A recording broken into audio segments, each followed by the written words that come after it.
guys, Matt Middle, TC Big Action. This is our man, Campbell Cooley, the man of many voices. Campbell, you probably tell your characters more than I can. Tell the little folks about all the people you do that we may not know about. Right. So I've had the privilege of working on the Power Rangers franchise for 18 years. When I started, I had no idea it was going to go for so long. I went in and auditioned for a day monster on SPD. I got it.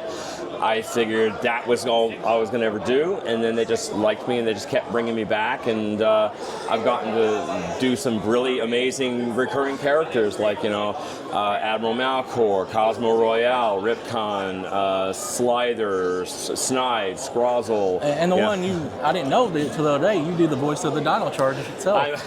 Most people don't realize I'm also the voice of the Dino Charger T-Rex Charger Engaged. It was probably the easiest job I've ever done because I didn't have to alter my voice that much. Right. Yeah, my kid's a big Dino Charge fan, so I was like, he does the voice of that. We met you yesterday, which was really great. I appreciate that. She loved it, and you let her hold your prop here, your slider prop. My slider staff. Gold star for you. Gold star for you. I can't do it as well. So. That's all right. But yeah, you said you got the audition. What kind of led up to? What were some life events that got you into the voice acting? Right. So, a lot of people just assumed that I was one of those kids that was making voices his whole life and annoying parents and friends. And I didn't get into voice acting until I was almost 40. And so what happened was I was working as a film actor. And I knew that I was going to have to get into voice acting at some point because, it's a logical step and you need to make more money. Right. And at the time, I was having trouble getting a voice agent. There was this kind of weird thing where you couldn't get your first voice job unless you had an agent, but I couldn't get into an agency without having already done a job. So it was kind of this weird catch-22. And so I went for about 5 years without a voice agent, and then one day the voice director for Power Rangers reached out to my acting agent, my film acting agent, and she said, he said, "Do you have any Americans on your books?" And she said, "Yeah." And so I went in, auditioned for SPD, and I knew it was because these auditions were so hard to get, this was going to be my one shot. I had to get this. And somehow miraculously I got it, and it all snowballed from there. So being on both sides of the industry, is acting harder to get a role or is voice acting? I've heard voice acting's harder. In some ways I'd say voice acting. It depends on who you talk to, but in some ways it's probably voice acting because there's just as many, people trying to get the voice work, but in some respects the market is a bit, I don't know, it just feels a bit more smaller or something. Niche. Yeah. So I would say in some respects, for me it's been kind of 50-50.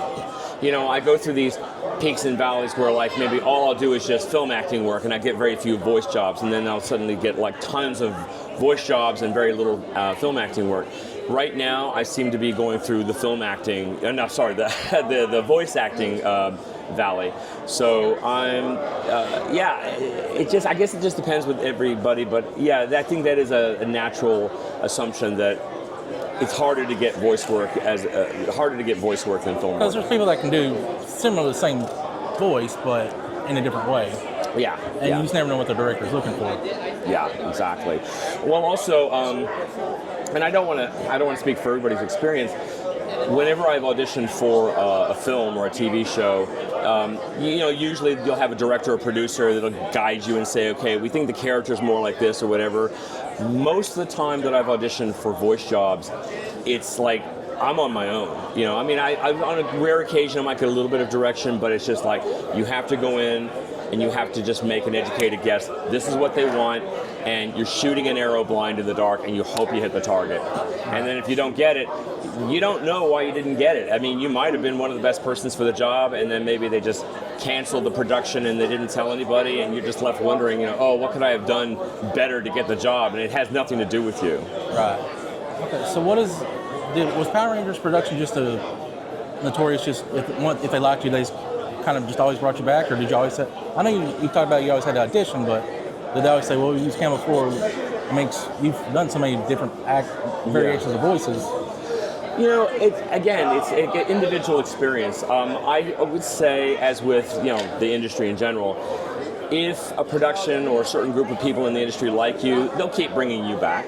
I would say with Power Rangers, it probably was just I had such a broad range, and every time I went in, I did something completely different, and I think they liked that. Oh, good. Yeah.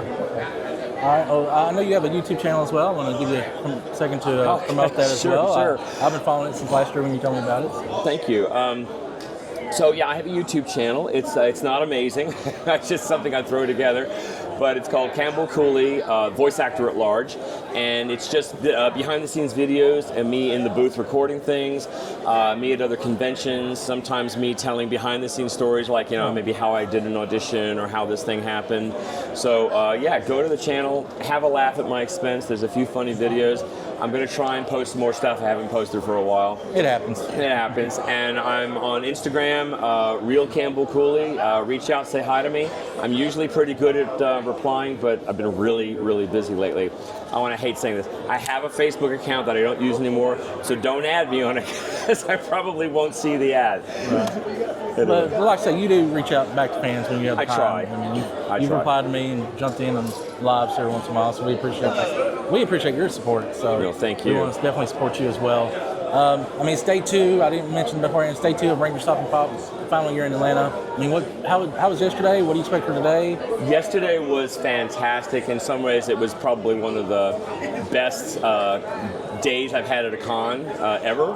It was just the fans were fantastic. There's a great vibe. There's so many people here. They're just awesome. And I'm literally across from like all these OGs. You got Bulk and Skull. You got Nakia. You got Kat. Yeah. I mean, it's like I feel like I'm in the presence of royalty. Well, you're royalty too. You got the staff. Oh no! Come on now. No, I'm more the Joker. Or the scepter, they call it, I guess. All right. Well, Campbell, thank you so much for giving us your time, sir, and we appreciate you. My pleasure. Take care. All right, guys, that's going to be it for now. Mr. Campbell Cooley, go check him out on those YouTubes and Instagram, and we'll catch you on the next one. Take care.